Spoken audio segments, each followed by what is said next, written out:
Hello guys, this is Negacious. Welcome back to Katawa Shoujo. Last episode we had a date with Emi in the park. This time it wasn't spoiled by rain, which is awesome.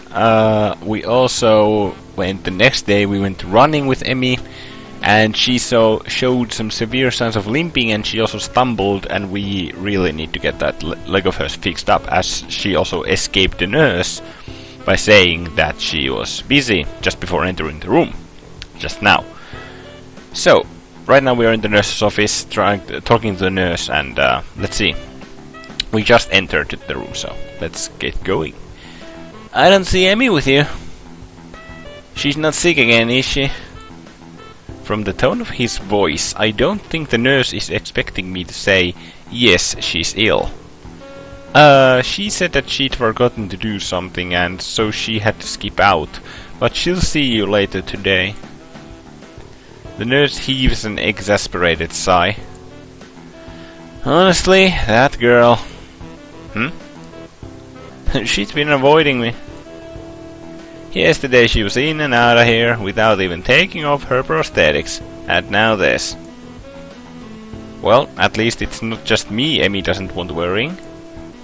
That's a comfort, I guess. Still, I feel like I should say something about her leg. I said I'd lie for her, but she really needs to see him. Now that you mention it, she was limping pretty badly today. And last night as well. The nurse's eyes narrow at the words last night. Can't they even get any narrower than that?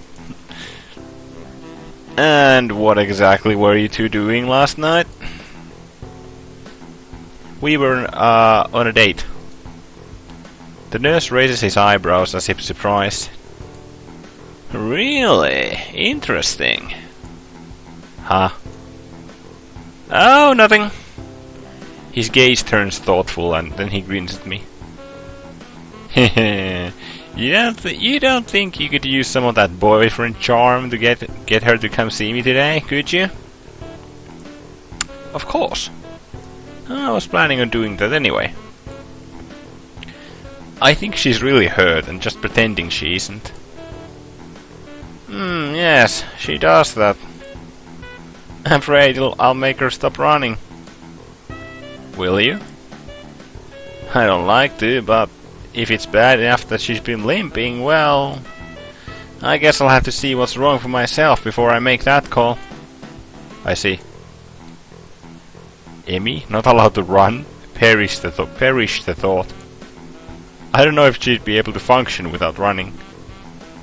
No wonder she's reluctant to admit anything's wrong.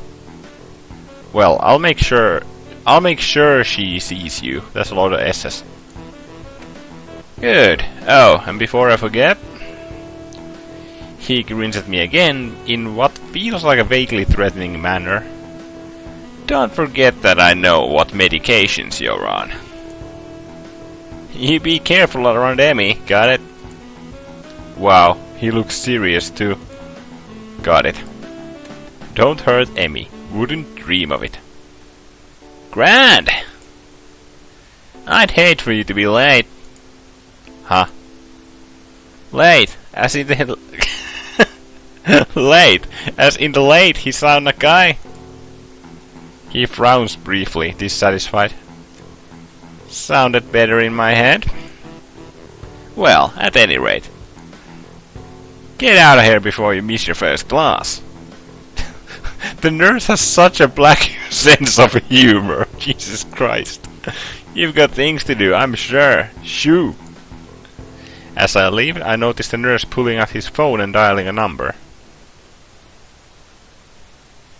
Whoa. Mischa, your daughter's being a pain in the ass again. I'd better head back to my room, or I really will be late. Hey, wasn't he supposed to check my heart rate?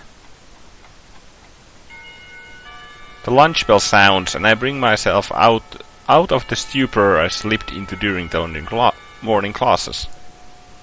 My lack of sleep that night, coupled with the increased pace of this morning's run, has left me a little exhausted. Despite that, I find myself skipping stairs up to the roof. There's a thrill of excitement now, in addition to the pleasure one gets from eating lunch with one's friends. True, both Emmy and Rin are still my friends, but Emmy has become more than that now. Rin is back in her usual spot on the roof, almost as if she'd never been absent. I like how they've just flipped her sprite around. It's not even a new drawing. Still, it looks cool. Feeling better, I take it? A raised eyebrow is my reward for speaking. Better than what? Better than you felt yesterday. Rin gives my question some serious thought. I'm not sure. I think I might have felt rather good for some of yesterday, but it's all fuzzy. Too much cold medicine? Well, I was asleep, and that usually is pretty good. But I can't remember what it feels to be asleep, because I'm not conscious for it. Of course. It's a real problem. Of course you're not conscious when you're sleeping, for fuck's sake. Then again, if I knew how good it felt, I might not sleep anymore. But this way I keep trying, so I guess that's how... What? But this way I keep trying, so I guess that's how I can keep from being overtired. An eternal mystery to keep you sleeping at night. Maybe mystery is the wrong word. Intangibility might be the proper way to describe it. I see. No, I don't see at all. I have no idea what she's talking about. But that's okay, since I rarely do. Do you remember what sleeping feels like? Like yesterday, do you remember what you felt like sleeping yesterday? Well, I actually didn't get a lot of sleep yesterday. Maybe that's because you remember subconsciously. Actually, I think I was worrying about Emmy. Doesn't Emmy worry enough about herself? I hadn't considered that, but it gives me a pause. True, but would she ask for help if she needed it? Lynn frowned and I raised an eyebrow. Will I get a proper answer? Probably not. Is there something she should be asking for help with? Her leg, for starters. This seems to catch Rin's interest. Leg? It's hurt, but she won't see the nurse about it. Rin shakes her head in disapproval. You have to make her. Like she makes me to go to class, for her own good. Otherwise, she could lose her legs again, and that's just too weird. Losing things twice. Especially if you don't find them again to begin with. Unless prosthetics are the same as finding something. But that's a different kind of lost, isn't it? I think so. I wonder. That's Emmy. Wonder what? Emmy seems to have snuck up on Rin and me, although Rin doesn't seem especially surprised, which is itself unsurprising, I suppose. Rin manages to sit herself upright quite expertly, throwing her upper body forward and using her momentum to right herself.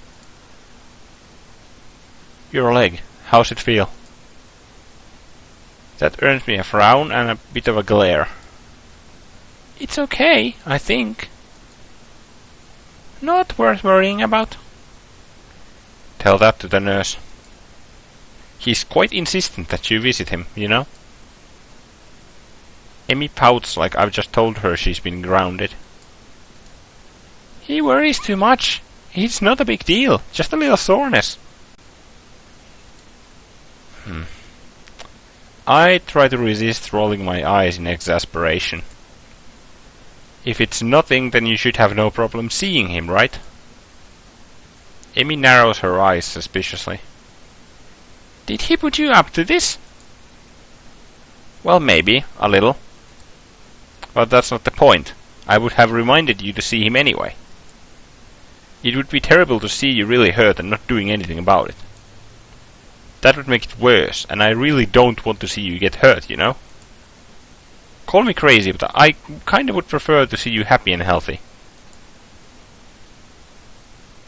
With each statement, Emmy's frown fades a little more, until eventually she's grinning, albeit a little shyly. Well, if you're going to put it that way, then I guess I'll have to see him. Otherwise, you'll keep worrying and I'll never hit the end of it, right? That's right. I'll keep bugging you about it, and that might put the damper on our dates. How's the how's the food, Hisao? Talk to the nurse, Emmy. How was your day, Hisao? Talk to the nurse, Emmy. Hisao, I think I'm ready to go all the Jesus Christ.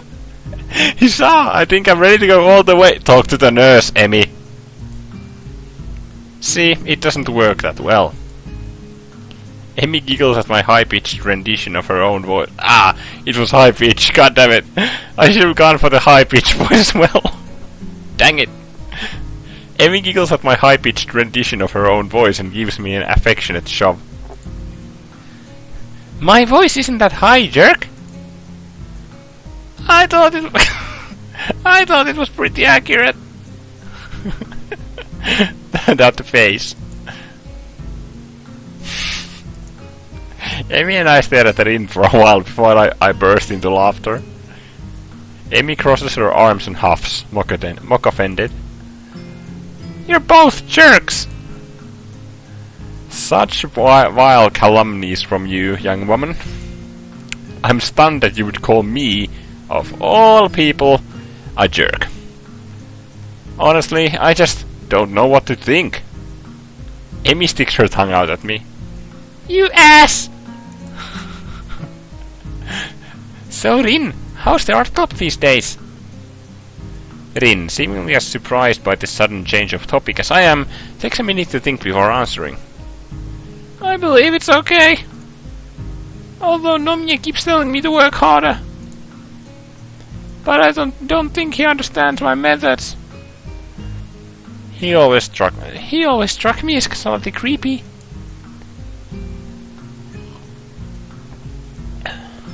Rin ponders this statement for a while.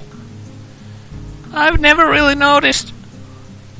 But I don't pay much attention to him most days, so maybe that's why. How often do you meet? Thinking of joining, Hisao? What? Nah, I've already decided to join a club. Really? Which one? Well, it's not really much of a club, to be honest. Oh, you joined the tea club? Tea club? No, I joined the science club, I think. Emi looks highly confused. Ah, yeah, the thing they were talking with Muto. Or Muto was talking with Hisao, I should say. We have a science club? Not really, it's just me. Hisao, that's not a club! That's sitting in your room reading books! No, I mean, it's just me and Muto.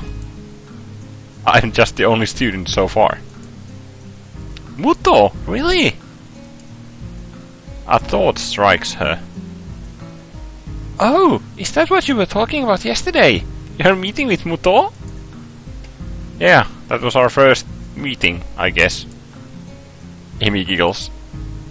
Nerd? Hey, I can't help being clever. Why did I... Oh my... Ah, fuck, no! I'm misclicking all over the place. Why did I read that, you know, I could have used your ass years ago? Oh my fucking god. You know, I could have used your help years ago. You should have had your heart attack earlier in life, Hisao. I laugh and then realize this is probably one of the very rare times I have laughed about my heart attack. Hindsight. Yeah. The ringing of the bell ends our conversation. I guess we'd better go. Yeah, I guess so. Come on, Rin, you too. Rin has apparently begun to doze off, so Emmy gives her a sharp bump. I almost had it. Sorry, but you need to go to class. I disagree, but maybe if I nap in class, I'll get it this time. Changing location is sometimes helpful for that kind of thing. Neither Emmy or I bother asking what it is. As we arrive at my classroom, Emmy gives me a quick kiss and heads down the hallway, Rin in tow. Hey, Shizune and Mischa. I turn to enter the classroom to be met by the duo of Shizune and Mischa. Mischa seems to be fighting a losing battle to keep from breaking into a fit of giggles while she translates Shizune's latest rant. While we are pleased, nay thrilled, to see how well you've managed to make new friends and forge relationships, and with such a cutie too, He-chan. I think that last part was probably Mischa. We nevertheless feel compelled to politely remind you that public displays of affection are strictly forbidden. Really? That's disappointing, Shi-chan. By Section 8 of the What? By Section 8 of the Code of Conduct I laid out in the student handbook. In this case, however, ignorance of the law may be your excuse, as we are feeling lenient. And the paperwork required to punish the both of you would only add to the already mountainous volume of work which confronts us, the sole members of the student council. And besides, you two are adorable together. Therefore, consider this a formal warning, and please refrain from such displays in the future. At least when Shizune can see you, Hichan. The whole spiel is so patently ridiculous that I can't help but reply in the same pompous manner. Just like for a moment I had to talk as Mischa and my throat is already screaming for help. Well, I for one feel enlightened. I apologize profusely for my rash actions and will strive to contain my baser impulses, which I fear impel me towards such inappropriate displays of public affection. It is hardly my wish to burden an already overworked... Okay, let's try that again. It is hardly my wish to burden an already overworked student council with such petty matters, and will do my best to make your lives easier in this matter in the future. At least when Shizune is watching. The last line is delivered with a wink to Mischa, who finally loses control of her laughter. Well said, He-chan! Chuckling a little myself, we enter the classroom. Class is uneventful, and after the final bell rings, I find myself alone with Muto again.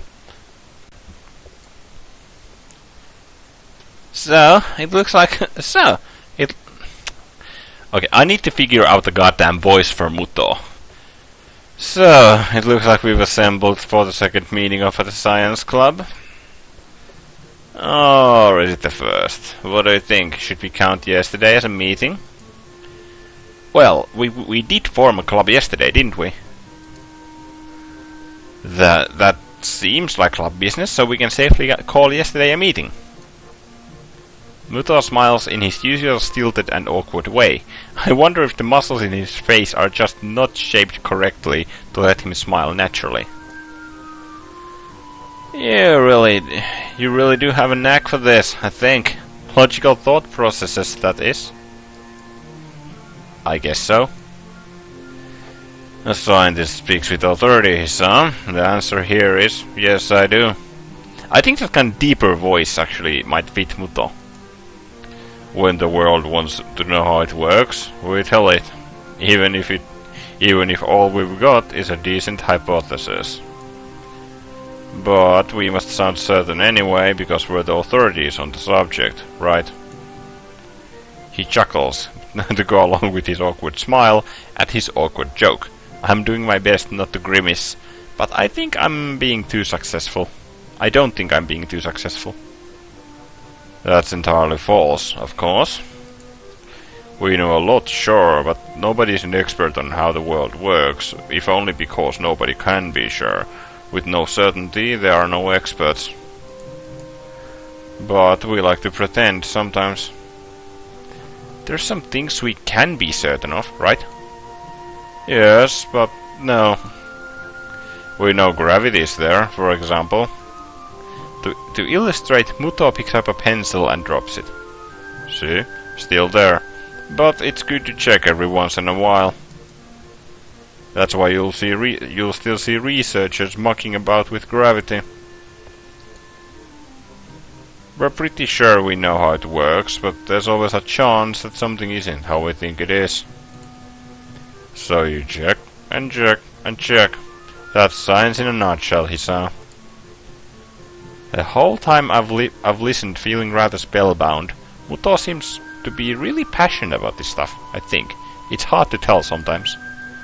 How the world works, how humans work, how the universe works. All these questions to be answered. And, depending on what I go into, maybe I could even figure out a way to fix my heart. That said, I don't think that's a real priority for me. Besides, as we start discussing the book he gave me yesterday, I find myself more and more interested in that than my heart condition. Before we even realize it, an hour's gone by. Well, let's call this meeting over for now, okay? We'll have another meeting tomorrow, or the day after. He considers this for a moment. Call it the day after. I've got a lot of grading to do. Okay, see you then. As I exit the classroom, I realize I don't really have anything to do tonight. Emmy and I didn't make plans, so I guess I'll go into the library. It beats doing homework in my room anyway. The library always seems cooler than the rest of the building. Probably to keep the books from getting damaged by excessive heat and humidity. Books are sturdy objects, but if you want to keep them in good condition, it takes a little effort. I've got several books that are so well worn the pages are barely clinging to the spine. It seems impossible for them to be still usable, but if you handle them with care... I make my way to the main desk, where I spot Yuko busying herself with something or another. She smiles at me as I enter and waves. Hello, Hisao! Good to see you again! What are you looking for this time? That's Amy, goddammit. Nothing in particular, I guess. I just didn't feel like going back to my room, is all. Yuko nods. Well, if you're unoccupied, maybe you could help me look for something? Sure, what do you need? Yuko brings a finger to her lips and looks around furtively. She seems to be looking for eavesdroppers. Come closer. I take a few hesitant steps forward while feeling distinctively unnerved. Yuko lowers her voice to a confidential whisper. I'm on the trail of the Yamaku cat burglar. The what? Shh! The wolves have ears, Hisao. Or they might. But listen, those missing books, remember them? Yeah. Well, they weren't missing. They were stolen. I'm convinced of it. I remember you saying something of the sort earlier, but how do you know? Yuko leans in closer and, if possible, whispers even lower. Because I found one of his hiding places. You did what? Yuko looks triumphant. Found one of his stashes. It was under one of the stairwells in the boys' dorm. 3 books I'd been looking for, all there. I'd suspected a thief before, but this proves it. So, did you take back the books? Yuko looks as if I've just suggested she walk around naked. Are you nuts? He can't know I'm onto him. He might go to ground and evade capture. Uh-huh. So, what do you need my help with then? Yuko casts another glance around the library and leans in closer. You've got to spy for me. Spy? Yeah, like when you're in the dorms, you know. Keep an eye out for suspicious activity. It's Kenji! Can't we just tell that it's Kenji who's stealing the books? What constitutes suspicious anyway? I mean, Kenji's a pretty suspicious dude, but I'll wager he barely goes to class, much less sneaks into a library to fill for books. He stole the books! What the fuck, Hisao? Still, what's the harm in saying yes? At least it'll get me out of this weird conversation. Yeah, I can do that, no problem. Yuko straightens up and claps excitedly. Great! Now, hurry up and talk about something else in case someone comes in. How's the school treating you? Pretty well, actually. I've been running in the mornings with Emi Ibarazaki, right? Yeah. How'd you know? I served you two in the tea house, remember? I deduced that if you were going to run with anyone, it would probably be her. She looks pleased with herself. Impressive. Anyway, yes, we've been running in the mornings. And, we kinda started dating. Yuko claps her hands together excitedly. Really? That's great! I'll bet you two are great together. I love seeing people find one another like that, you know? I even thought to myself that when you walked into the Shanghai that one time, I wonder if that kid will wind up with one of those girls. Really? Yuko doesn't seem to notice the somewhat weirded out tone and nods affirmatively. Yep, I could tell that you'd wind up with one of them, you know? I've got an eye for that sort of thing. Of course. Her expression droops slightly. I'm not so good at it myself. I'm sure that's not true. Oh, it's true. I met this guy once. We get along really great, but it turned out he was younger than me. And that was kind of weird, but not terribly so. What was really weird, he disappeared one day and I have not seen him then. I swear to God, if this guy turns out to be Kenji, I will flip a table. If this guy seriously turns out to be Kenji, like, what the fuck? Huh, that does seem kinda odd. Doesn't it? I hope it wasn't something I did. I feel compelled to reassure her. I'm sure it wasn't. Freaking phone.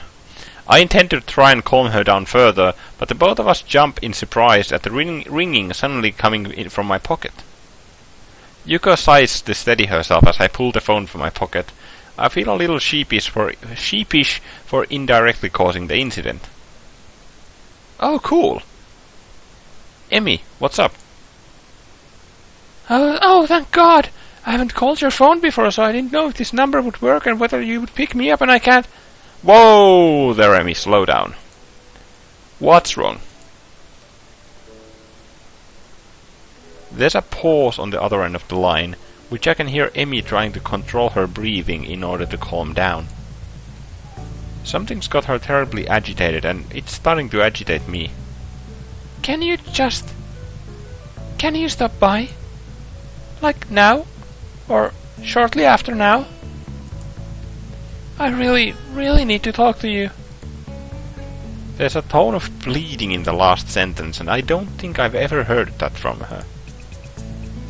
Of course, I'll be right there. Hold steady, okay?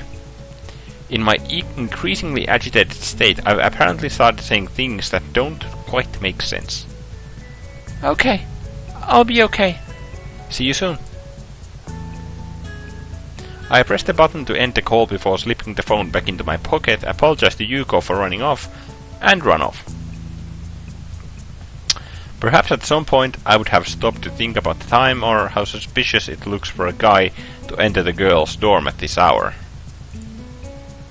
Except right now I'm just concerned with getting to Emmy and finding out what's wrong and how I can help her. And that's where we are going to drop off this episode of Katawa Shoujo. We'll be visiting Emmy next time. Thank you for watching, guys. If you did enjoy, make sure to comment down below and click that like button. Also, make sure to subscribe and click the bell next to the subscribe button to get my notifications if YouTube just would fix their system. So yeah, my name was Negacious, thank you for watching this episode of Katawa Shoujo, and I'll see you in my next episode.